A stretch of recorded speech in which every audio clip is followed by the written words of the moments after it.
हर हर महादेव संगौरा पार्वती। कैसे हैं आप लोग। जैसा कि आप जानते हैं, मैं नित्यपति शिव महापुराण का पाठ किया करता हूँ। उसी कड़ी में आज का जो एपिसोड है, देवताओं सहित ब्रह्मा का विष्णु लोक में जाकर अपना दुख निवेदन करना, श्री विष्णु का उन्हें शिव से क्षमा मांगने की अनुमति दे उनको साथ ले कैलाश पर जाना तथा भगवान शिव से मिलना। नारद जी ने कहा, विधाता महाप्राज्ञ, आप शिव तत्व का साक्षात्कार कराने वाले हैं। आपने यह बड़ी अद्भुत एवं रमणीय शिवलीला सुनाई है। तात वीरभद्र जब दक्ष के यज्ञ का विनाश करके कैलाश पर्वत पर चले गए तब क्या हुआ, यह हमें बताइए। ब्रह्मा जी बोले, नारद, रुद्रदेव के सैनिकों ने जिनके अंग भंग कर दिए थे, वे समस्त पराजित देवता और मुनि उस समय मेरे लोक में आए। वहां मुझ स्वयंभू को नमस्कार करके सबने बारंबार मेरा स्तवन किया। फिर अपने विशेष क्लेश को पूर्ण रूप से सुनाया। उसे सुनकर मैं पुत्र शोक से पीड़ित हो गया और अत्यंत व्यग्र हो व्यथित चित्त से बड़ी चिंता करने लगा। फिर मैंने भक्तिभाव से भगवान विष्णु का स्मरण किया। इससे मुझे समयोचित ज्ञान प्राप्त हुआ।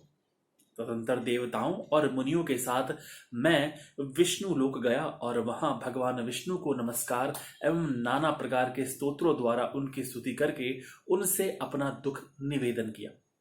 मैंने कहा, देव, जिस तरह भी यज्ञ पूर्ण हो, यजमान जीवित हो और समस्त देवता तथा मुनि सुखी हो जाएं, वैसा उपाय कीजिए। देवदेव रमानाथ, देव सुखदायक विष्णु, हम देवता और मुनि निश्चय ही आपकी शरण में आए हैं। मुझे ब्रह्मा की यह बात सुनकर भगवान लक्ष्मीपति विष्णु, जिनका मन सदा शिव में लगा रहता है और जिनके हृदय में कभी दीनता नहीं आती, शिव का स्मरण करके इस प्रकार बोले। श्री विष्णु जी बोले, देवताओं, परम समर्थ तेजस्वी पुरुष से कोई अपराध बन जाए तो भी उसके बदले में अपराध करने वाले मनुष्यों के लिए वह अपराध मंगलकारी नहीं हो सकता है। विधाता, समस्त देवता परमेश्वर शिव के अपराधी हैं, क्योंकि इन्होंने भगवान शंभु को यज्ञ का भाग नहीं दिया।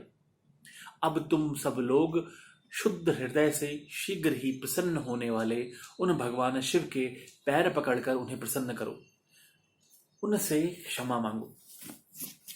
जिन भगवान के कुपित होने पर यह सारा जगत नष्ट हो जाता है तथा जिनके शासन से लोकपालों सहित यज्ञ का जीवन शीघ्र ही समाप्त हो जाता है, वे भगवान महादेव इस समय अपनी प्राण वल्लभा सती से बिछुड़ गए हैं तथा अत्यंत दुरात्मा दक्ष ने अपने दुर्वचन रूपी बाणों से उनके हृदय को पहले ही घायल कर दिया है। अतः तुम लोग शीघ्र ही जाकर उनसे अपने अपराधों के लिए क्षमा मांगो। विधे, उन्हें शांत करने का केवल यही सबसे बड़ा उपाय है। मैं समझता हूं ऐसा करने से भगवान शंकर को संतोष होगा। यह मैंने सच्ची बात कही है। ब्राह्मण, मैं भी तुम सब लोगों के साथ शिव के निवास स्थान पर चलूंगा और उनसे क्षमा मांगूंगा। देवता आदि सहित मुझ ब्रह्मा को इस प्रकार आदेश देकर श्री हरि ने देवगणों के साथ कैलाश पर्वत पर जाने का विचार किया। तदंतर देवता, मुनि और प्रजापति आदि जिनके स्वरूप ही हैं, वे श्री हरि उन सबको साथ ले अपने वैकुंठ धाम से भगवान शिव के शुभ निवास गिरिश्रेष्ठ कैलाश को गए।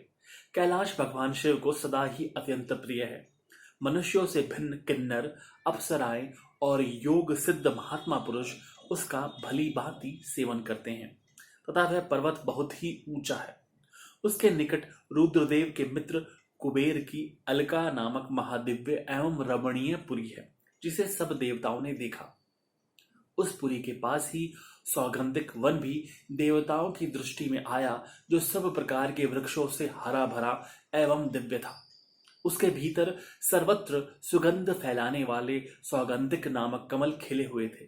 उसके बाहरी भाग में नंदा और अलकनंदा, ये दो अत्यंत पावन दिव्य सरिताएं बहती हैं, जो दर्शन मात्र से प्राणियों के पाप हर लेती हैं।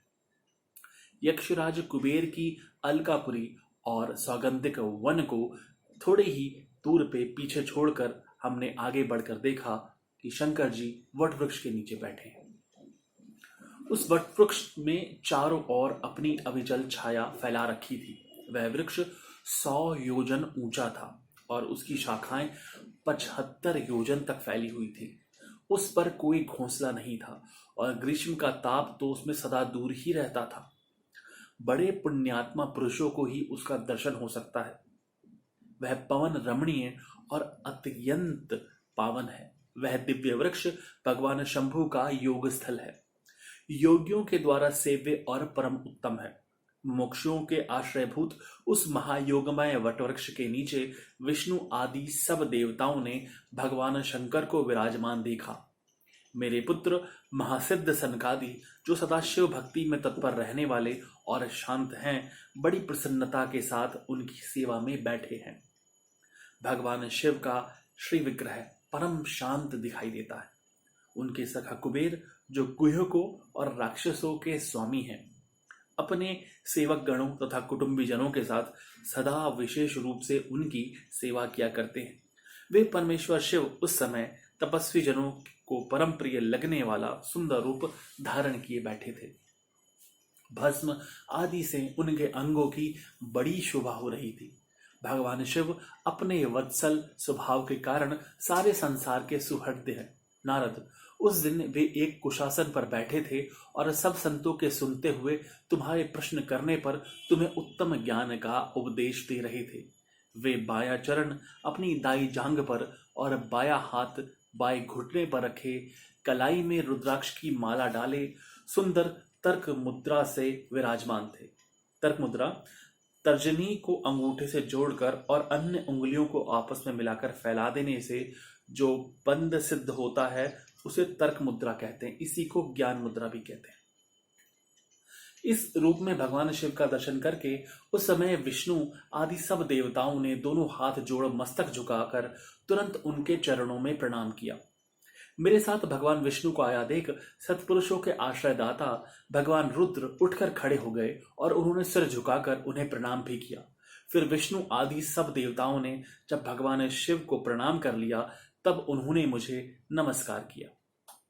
ठीक उसी तरह जैसे लोगों को उत्तम गति प्रदान करने वाले भगवान विष्णु प्रजापति कश्यप को प्रणाम करते हैं, तत्पश्चात देवताओं, सिद्धों, गणाधीशों और महर्षियों से नमस्कृत तथा स्वयं भी श्री विष्णु को एवं मुझको नमस्कार करने वाले भगवान शिव ने श्री श्रीहरि से आदरपूर्वक वार्तालाप आरंभ किया। बहुत बहुत धन्यवाद मित्रों। आज के इस एपिसोड में हमने जाना कि जब देवताओं को कुछ समझ नहीं आया तो ब्रह्मा जी के पास गए और उन्होंने बोला कि हमें बताइए कि हम कैसे इन सब समस्याओं से दूर हो सकते हैं। तो वहाँ पर ब्रह्मा जी ने कहा कि आप जाइए और शिव जी के चरण पकड़ लीजिए, वो तुरंत आपको न केवल माफ करेंगे बल्कि आगे का रास्ता भी बताएंगे। कितनी विलक्षण बात है। देवाधिदेव महादेव जब सामने विष्णु और ब्रह्मा को आते देखते हैं तो उन्हें भी नमस्कार करते हैं। जो पूरे जगत को चला रहा है, जो अभी इतनी बड़े वियोग में रह रहा है, इतना बड़ा दुख जिसने भी झेला हो, वह अभी भी लोकाचार की बात को नहीं भूला है। शिव जी के चरित्र के बारे में जितना अधिक हमें शास्त्रों से जानने को मिलता है, शायद वो टीवी फिल्मों के माध्यम से नहीं मिलेगा, क्योंकि वो कमर्शियल मीडियम है और बहुत सारी ऐसी बातें दिखाई जाती हैं जो दर्शकों को लुभा सकें। यद्यपि वो सत्य है या नहीं, इसका बहुत प्रमाण नहीं मिलता है। इसी आशा के साथ कि हम शिव पुराण के मर्म को समझ पाएं, शिव जी की सेवा आराधना में क्या अच्छा कर सकें, इस बात को समझ पाएं, ऐसी बात के साथ मैं आप सब लोगों से विदा लेता हूं। हर हर महादेव, संग गौरा पार्वती। धन्यवाद।